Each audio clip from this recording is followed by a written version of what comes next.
the edible content, inspiring stories about you, among you. This podcast is proudly powered by Yahoo Digital.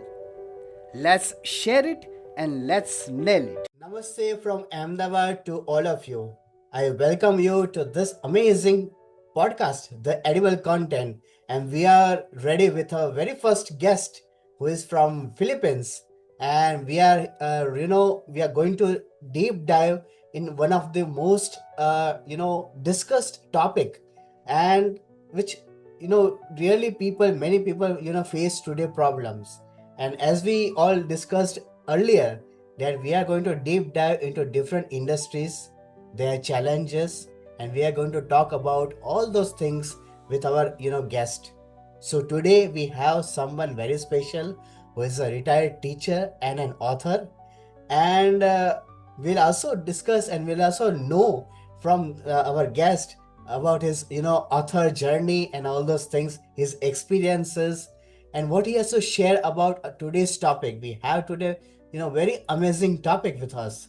Today we are going to talk about something very interesting and something very very special. So that is credit card, let's say debt, and how to get rid of them, or how to avoid it, and what are the challenges, and what you need to have understanding for that. So today, with all these things, we are going to discuss with a very special guest. His name is Mr. Tommy Kilpatrick. So Mr. Tommy, I welcome you. Well, thank you very much. I'm excited to be here with you. So, we have a very interesting topic, and you are such an experienced person to, talk about this topic. But before we dive into this interesting topic, we want to know about your journey so far. So, please share with our audience. Yeah. Oh, sure. As you said, I'm a retired teacher, and I had written a book on health and healing back in 2004, and I was given a contract to be an infomercial, Okay. and things were going along very well. And I was on the radio for about 6 months testing different ways of approaching the audience. Wow. And that I had to live on my credit cards, Okay. all three of them, for about 6 months. And I ran up about 85,000, which isn't a big deal because they promised me $100,000 a month. Oh. So with that, it's no big deal. But what happened is one of the talents, he got in trouble with the Federal Trade Commission making false claims of his book. So they came down hard and my contract was canceled. So I was left with $85,000 of credit card debt. Okay. So then what I do from that is I got depressed, of course, and then how was I going to pay this back? And then one morning I woke up thinking about my dad. He's a certified public accountant, and I was studying to be one. Right. And I never got the credential, but I can do the work. And I realized the bank does not have an invoice. So I have no debt. And then I have a memory because in my accounting class, we had to read the book Modern Money Mechanics. And in there, it says what banks do to make loans is they accept a promissory note and they write numbers in your free checking account. Well, I never signed a promissory note, so it never was a loan. And then my father-in-law at the time was an attorney and a judge. And so we had long conversations about fraud, undoes all contracts. So when you say you use the card, you have to follow their terms and conditions, not when there's fraud. So on my own, I decided to file 3 federal lawsuits against the banks. And things were going on very well. We had this deposition coming up, which means that the bank is going to have to send someone to my office to answer all my questions. And to bring what they couldn't bring, which was a outstanding unpaid invoice and a certified copy of the promissory note.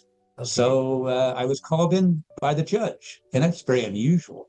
And so he said, Mr. Kilpatrick, do you have a credit card? I said, well, let me start at the beginning. We'll start at the beginning a little later. Right. And he said, do you have a credit card? I said, well, it started off as a gift card. A gift card? Put your card out. So I pulled my card out. And then he said, read what it says there, credit card. He says, you're an idiot. Get out of here.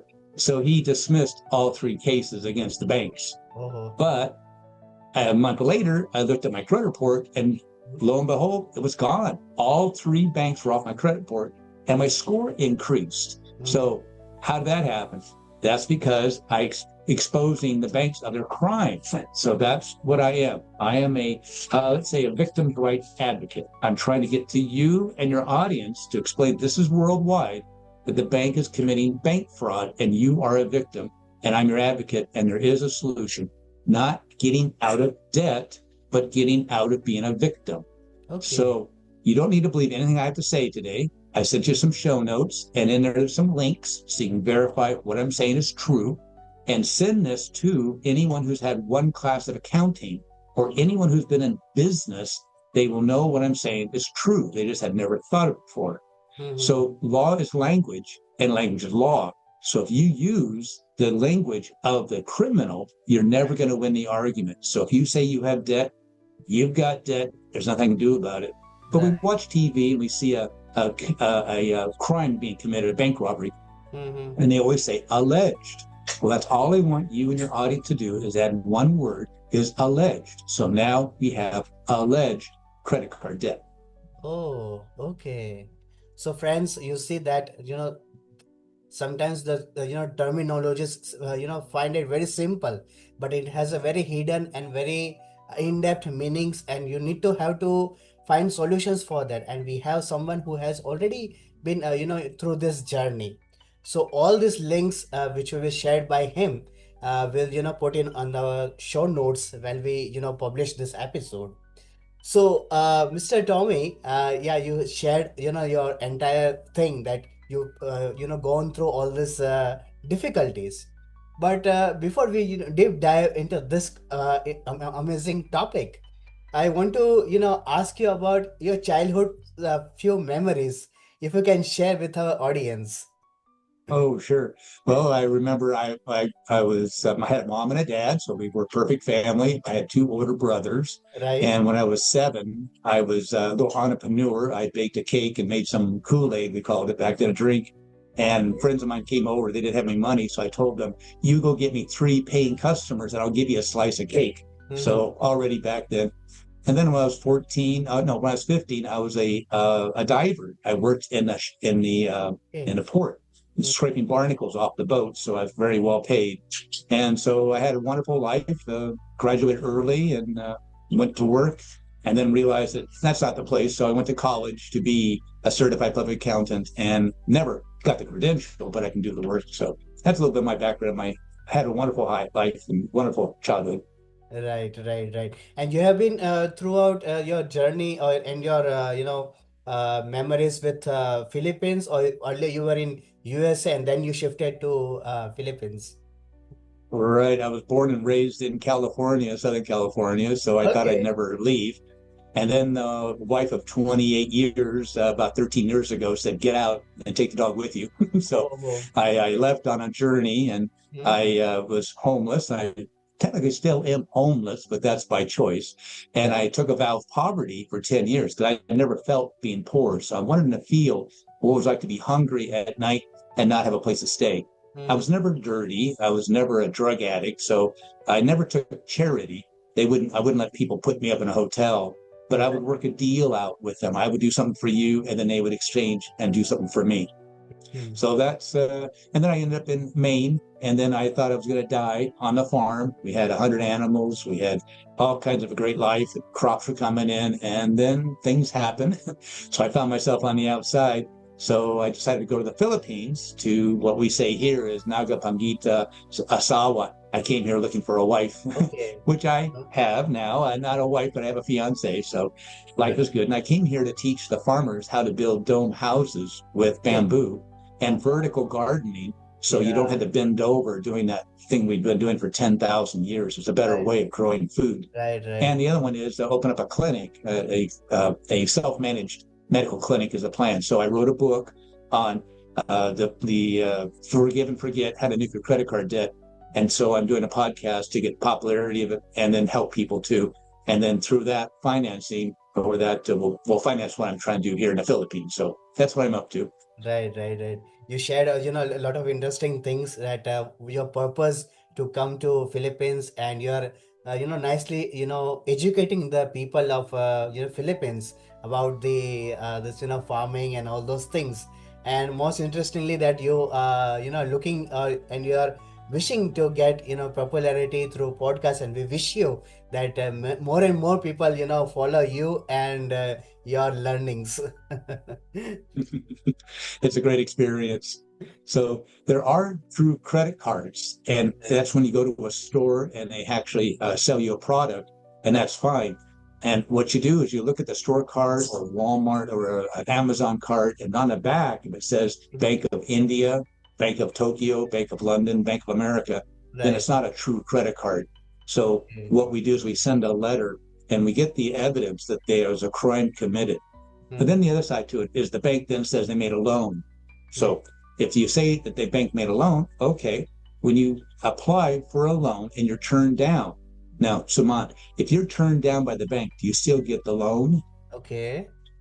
Hmm. Hmm. No, you don't get the loan. If Never, they turn you down, you never, don't get the never, loan. But never. if they approve you for a loan, then you go and you fill out loan documents. You Right. prove you have an income, because how are you going to pay the debt check? You Hmm. have collateral, like your house or your car or something like Right. that. And the other one is you have to have a credit report, and your score determines the interest rate. But the last thing you sign is a promise to pay it back. So that's the critical thing. You have to promise to pay it back. So there never was a loan. So the banks, what they do is they want customers. And Right. what they're willing to do, back in the olden days, they would give you a toaster or Right. a wall clock to Mm-hmm. get you to open up an account. Well, Right. one time in the newspaper, it said, open an account for $25 and we'll match it in 90 days. So what did I do? I went in, deposited my 25, and Yeah. 91 days later, I took out $50. Mm. So the bank gave me $25 of their money to get me as a customer, but I took a walk, and that's not immoral. That's not illegal. So Okay. that's what the bank does is they send you a $500 credit card, and you think it's a bill, you think it's a debt, you think it's a loan, but it's really not. It was a gift to get you to be a customer. So, Sumant, what would you like to buy for $500? If I sent you a $500 gift card, what would you like to buy? Maybe one item. What would that be? Right. What would it be? A new microphone, a Yeah. TV? Yeah. Microphone. Of course. Yes. Microphone. Great. Yeah. So you go to the store and you buy a microphone, and you're Right. walking out and they say, wait a second. They stop at the door. Do you pay for that? And you show them a receipt. So Mm-hmm. you're never going to get a statement from that store for an outstanding unpaid invoice because it's Okay. paid. Mm. But you didn't pay $500 for that microphone, right? But Mm. who paid? Bank of India. Bank of India paid that store. But why would they do that? And where that money came from was their advertising budget. Okay. Because here in America, you can type it up for yourself there. What's the average amount of money that people pay on their credit card fees in India? And it will tell you a certain number of rupees. Okay. So that number of months it's going to Right. take for them to get their money back. They got their money back. So Okay. now what happened? They send you a statement, and that's not a bill.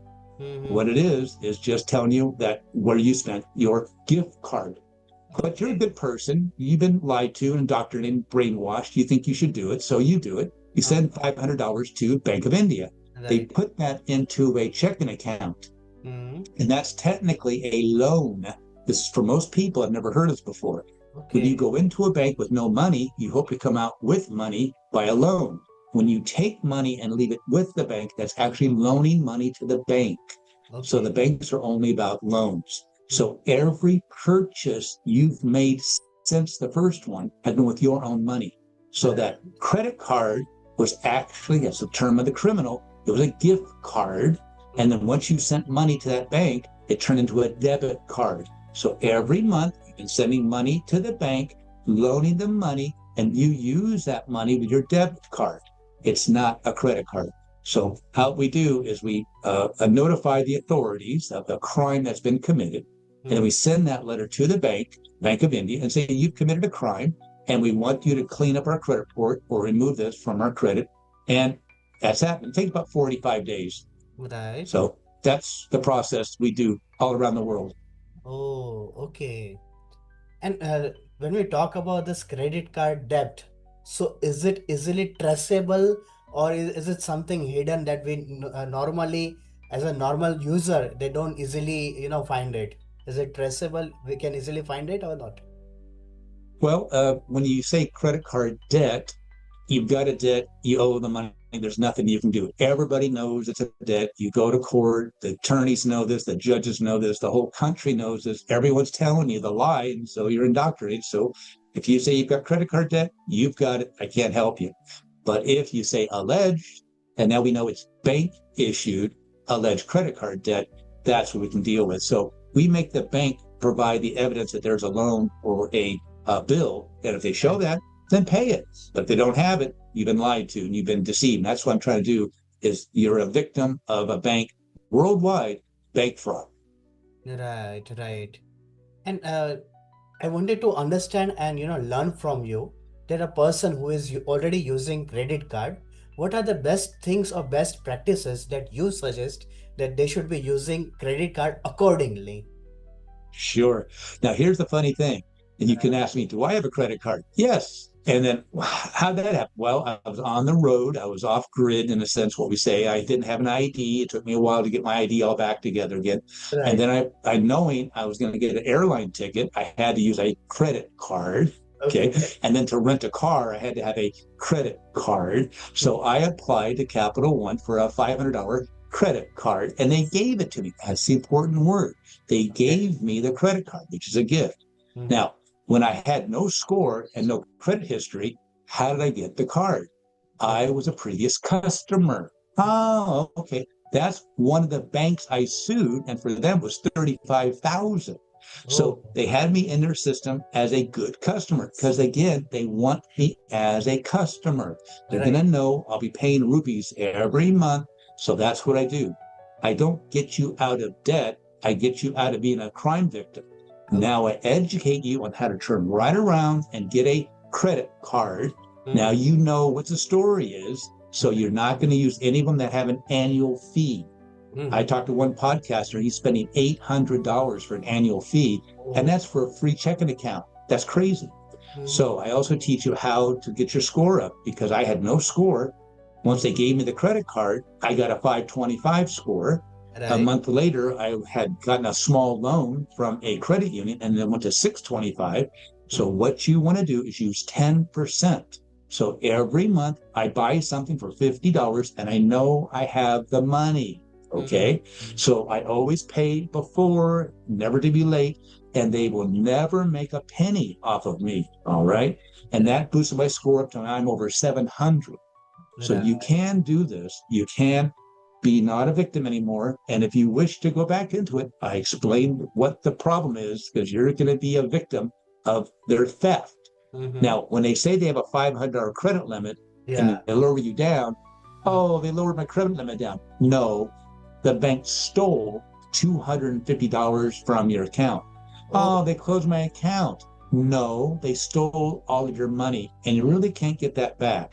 So that's where you're educated. And if you want the credit card for a certain reason, purpose, okay, but now you know that they could Right. take all your money from you in Mm. 1 second. So, and you really don't have much of an argument. You can't really take it to court. It's not going to work. So, Okay, so this understanding is really important for any user. They are using credit card, how they should be using, under what certain limits you can use, so that you do not fall prey to any of the things. So this is very very important. And Mr. Tommy, further, if I want to understand, can we understand credit card debt or credit card as a bank loan or something, or is it something else? well, this is actually a scam. It's a fraud to get you to tie you into being a bank customer. Now you can go Okay. get a loan. So this does not work for a home loan. This does not work for an auto loan. This is Okay. very particular, and this is what the banks are doing. So I calculate the banks, if they have 1 million customers, they're making $23 million a month in America. And that's about 1/4 of their profits. So Right. if everybody could then go to the authorities and say, I'm a crime victim, the Mm. banks are going to lose about 1/4 of their profits. Well, that's too bad for them. They're the criminal. So Right. and you can get a loan if you want to, but there should be a very good purpose to have a loan and not necessarily to get an education and not necessarily to get a house and then you can do a loan for a car. Mm. This is impulse buying. So slow down, go back to the countryside, grow the food vertically, have plenty of surplus. You don't need the Right. fancy car or the house. You can build a house out of mud and out of bamboo. So there's ways that you can live a good life with the internet Right. and not have to be trying to chase the peso, or as we Right. call it here, or Yeah. the rupee there in India. So you can Yeah. stop in that whole cycle, try to chase that rupee. Right, right, right. This is very important insight, and we need to understand this. And if I ask that, when we talk about this credit card, does that directly or indirectly contribute to the credit score, or it doesn't credit or contribute to that? Oh, yes. And that's what I do with, let's say you had a listener who had bank issued Mhm. alleged credit card debt. Right. And it depends on where they're at in the situation. If they're just all of a sudden going, yeah, I see bad things coming. What do I do? How do I get out of this victim? And Mm-hmm. that's one thing. But on Okay. the other side, it can be they've actually been taken to court, and there Right. is a solution for that too. Okay. Even if they've already got a judgment. Mhm. So I can work with people that even have a judgment. So Right. what we want to do with this whole thing of the credit card is that they understand what their situation is. And by using 10% of the total amount, Mm-hmm. that's going to give you more score. But Most. you never want to be late and never go more than 10%. But sometimes you have to, and that's okay. It'll hit your score a little bit, but in a few months, it'll go back up. So that's the story is if you have a bank issued alleged credit card, then use only 10% every month and pay it off before it's due. And that's the best thing I can advise for you to raise your credit score. But you need history. And that's why when we contact the bank, we're only asking to remove the derogatory, the negative items off of the credit report. We want to keep the account there and mark it closed by the consumer. If it's closed by the bank, that's going to indicate something's going on. The bank can't tell us what's happening, but they don't like you for some reason. Right. So we want the account closed Very by true. the consumer and have that history. So part of your credit score is also history. So we don't want that wiped off. Here in Mm. America, when they don't do that, we contact the credit reporting agency, and Mm. by law, they have to remove things that are fraudulent. And we have the evidence. We contact the authorities, we show the evidence that there is a fraud, and they have to remove that. So if we have to, about 90 days is when the longest it takes for us to remove that off your credit report or to remove it and increase your score, like it happened to me. My score went up Mm. after those three derogatory items were taken off. Right. Yeah, that's a really, really intense, the best practice that we can follow and to avoid all those things and, to not become victim of such things and use very, efficiently, slowly and steady, as you said, and as you suggested. So that's a great, very great point. Now, Mr. Tommy, if I ask you something when we say that, we have credit card, we have different payment systems.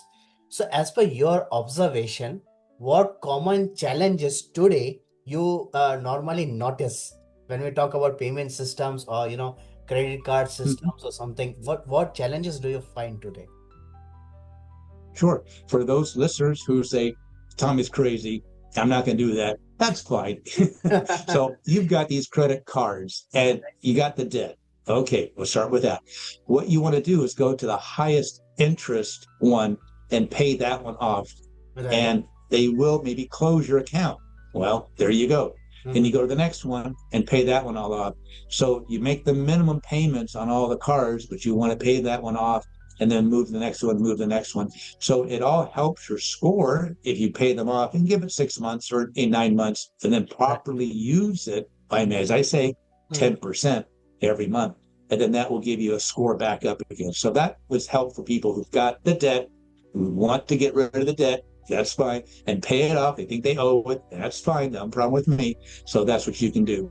But Mhm. what I'm suggesting is that you can do what I do and then turn right around and get a credit card again. So Right. So this is really a very important point where every user, if they understand, because there are lots of challenges and it's not easy to identify and get to that solutions. But when we know people like you who are expert and who have already experienced such things, only they can suggest the best things.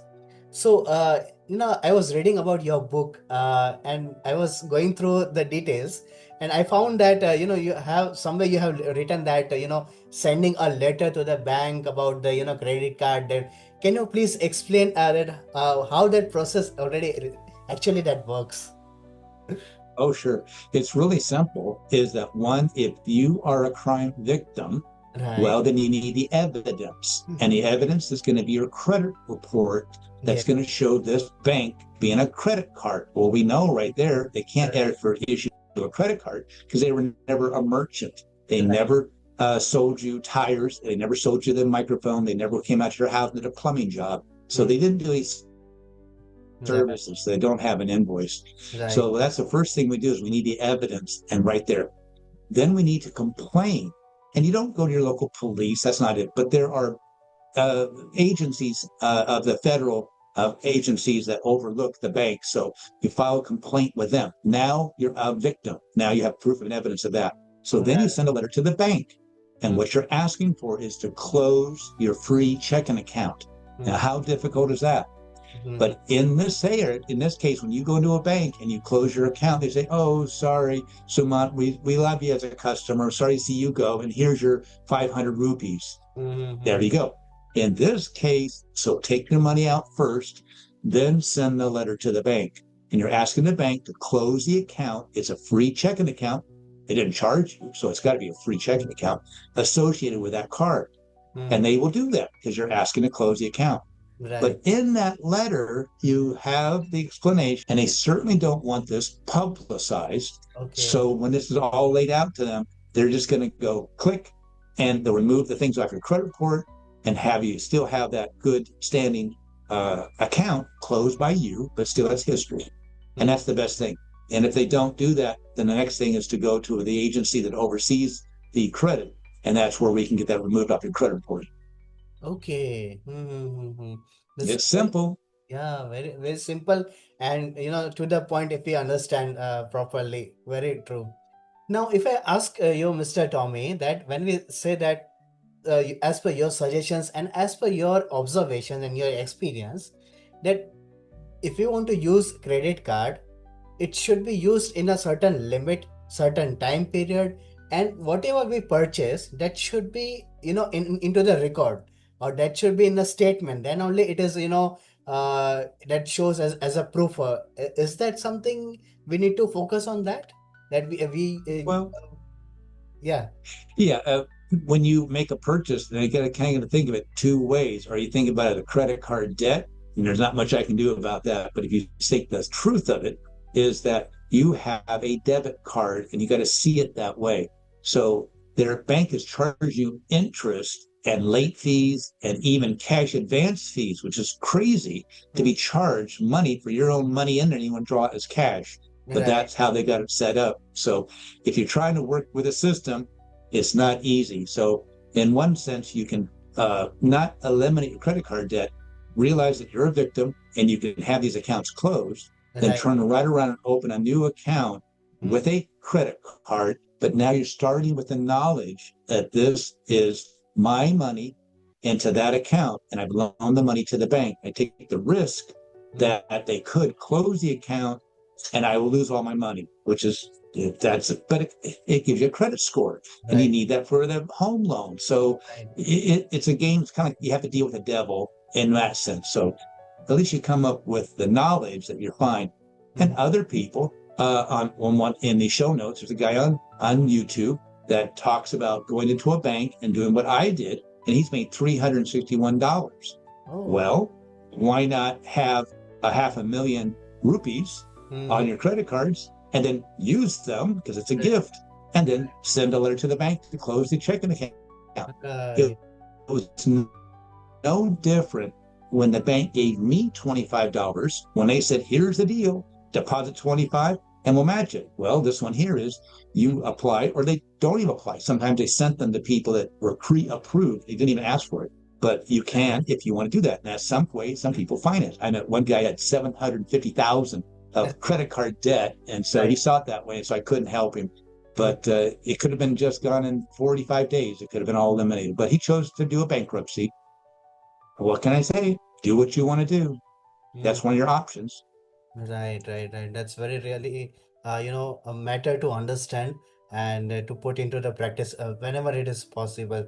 Now, Mr. Tommy, a final question to you that when we talk about, and as per your experience and observation, when we talk about banking regulations that you see normally, uh, what you think that today is it has the regulations become more friendly for the users, or it has it become a little difficult for the users to understand the things? Oh my, stepping into that. Oh no, it's if you look at one thing, if you in the United States, 1776 to present, the inflation rate, and you'll see it flatline, and all of a Okay, sudden started to go up in 33 and straight up inflation. right. So back in the olden days, you went into a bank for a loan, and Mm-hmm. they took someone's money out of their pocket for that, and they Right. gave it to you. So Mm-hmm. that kept the amount of money and the amount of goods and services in balance. There was no thing called inflation. Okay. Now, I believe the Federal Reserve created the Depression in the United States on purpose. It Okay. is well known and documented that they raised the interest rates up so high they choked off the economy. But no one ever asked, well, what was the benefit of that? And what happened is banks went out of business. So in the beginning, 1913, when the Federal Reserve, and it's not federal, it's like Federal Express. So they use that to fool people, think it's the government, but it's not. It's a private corporation based out of Puerto Rico and run by the Rothschilds. They're the wealthiest family in the world, so it's their bank. So they started this and they had no clout, they had no power. But by 33 and the closing of all these banks, they were able to have power and control. So that's when they changed it to that where they call fractional banking. So Mm. you sign a promise to pay it back, and they write numbers, any numbers they want, into a free checking account. And that's where they hold inflation. So then you have to ask the question. So if you know your employees are doing their work and you know inflation is going to happen, then you buy property today and sell it later. Buy it again and sell it later. Buy again and sell it later. It's always Right. going to go up. So you know that. And Right. so they also take out loans now, Mm. build something, and then pay it back in cheaper dollars. So someone benefits from inflation, and that's who. So yeah, Oh. the federal bank, the banking regulations have gotten worse and worse. It's so much more difficult. Hmm. So this is really very, important observation, and what we are seeing today and what we are experiencing. Then we if we compare, 10 to 15 or 20 years or 30 years back, what it was, really simple. All the process and everything was simple, but today it has become little bit complex and it's not so easy to understand. Yeah, that's really very true. And Mr. Tommy, while we are at the end of this episode, so, any final thoughts for our audience? Any final advice for them? Sure. Mind is like a parachute. It only works when it's open. So Right. open your mind up, have a possibility, and Right. then we'll see. But I offer a free consultation. So if you take me up on that, I will send you my book, 6,000 rupees. So I'll send that book to you for free. So contact me. I have a free 15-minute consultation. I'll be able to help you. And you can find me, Tommy A. Kilpatrick, on Facebook, or in the show notes. There's my email. Sure, sure, sure. When we'll publish this episode, we will also put on all the relevant links that you have, so that our audience can directly contact you, and they can get all the information, and whatever consultation they have, they can directly get access to that. And before we end this episode, do you have any suggestion for a good book for our audience, apart from what you have already written and you have published? Apart from that, Ah, let's see here. No, I can't think something about a gold book. So I'm fine. sure, sure. And like at the end of this episode, while we are at the end of this episode, so just wanted to know about your journey about this book that you have already published. So can you share that how you got the idea and what motivated to write this book and publish it? Oh, sure. Well, the motivation was to gather some money so I can do what I'm doing here in the Philippines of Right. the free medical clinic and the bamboo structures and things like that. Mm. But really, my next book that I've written is on how to speak a new language in 30 days.